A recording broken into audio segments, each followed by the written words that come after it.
Bonjour, je m'appelle Seb Lascou. Au moment des attentats du 13 novembre 2015, j'avais 36 ans et j'étais présent au Bataclan dans cette salle de concert.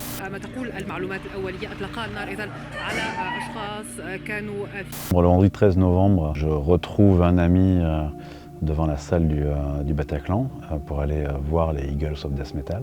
Et je le retrouve avec une amie à lui que je rencontre ce soir-là. Quand on est arrivé, la salle était pleine. On n'a pas pu aller bien loin. Finalement, on est arrivé par l'entrée et on s'est mis à l'entrée de la fosse. Le concert commence et on se met en fait du plus grand au plus petit pour voir la scène. Arrive un moment où il y a des bruits comme des bruits de pétards. Même si très vite, je comprends que c'est quelqu'un qui est en train de tirer et ça arrive derrière nous. Et moi, je pense à un fou à l'américaine tout de suite. Et je pense à une personne. C'est après que je comprends qu'ils sont trois.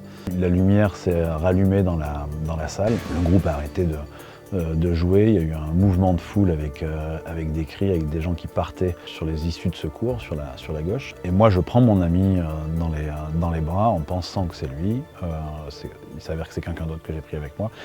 On longe le mur sur le côté. C'est un endroit où il n'y a pas d'issue de secours.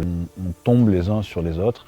Et moi, je glisse le long du mur sur le côté et j'ai la vue sur la fosse. Et à ce moment-là, par rapport aux tirs et au bruit des tirs, je comprends qu'ils sont trois et qu'ils se déploient. Au début, ça tire énormément. C'est peut-être 10-15 minutes de tir sans discontinuer. Les seuls moments où ça s'arrête, c'est pour recharger, avec des revendications entre les tirs pour nous dire que c'est bien fait, que c'est la faute de notre président, que c'est pour venger leurs frères en Syrie. Mais je pense que je vais mourir à ce moment-là et j'accepte ça. Je suis très calme. Je pense à ma femme, parce que je me suis marié 2 mois auparavant. Je me dis que j'aurais aimé avoir des enfants, que j'avais plein de projets, que j'aurais aimé les réaliser. Mais je pense qu'à ce moment-là, c'est fini. Du coup, je ferme les yeux et je ne veux plus rien voir et plus rien écouter. Et je finis par les rouvrir. Et j'en vois 2 à l'étage et qui tirent depuis l'étage dans la fosse. Et je ne sais pas où est le 3e. Donc je me lève à ce moment-là. Je suis le seul à me lever à l'endroit où je suis. Je pars vers la sortie la plus proche pour moi, c'est l'entrée en fait. J'enjambe les corps en essayant de ne pas leur marcher dessus, en m'excusant mentalement de ne pas leur marcher dessus. Et à ce moment-là, ma vision est complètement rétrécie.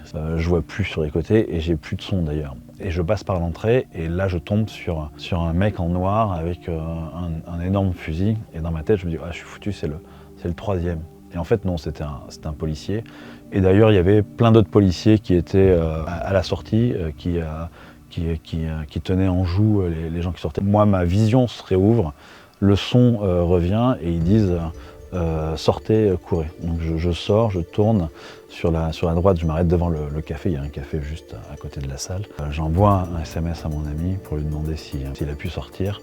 Et comme ça tirait encore au niveau de la rue, je me dis en fait il faut que j'aille me réfugier quelque part. Donc je veux pour courir et là en fait je marche pas bien, je me rends compte que mon pied est très douloureux.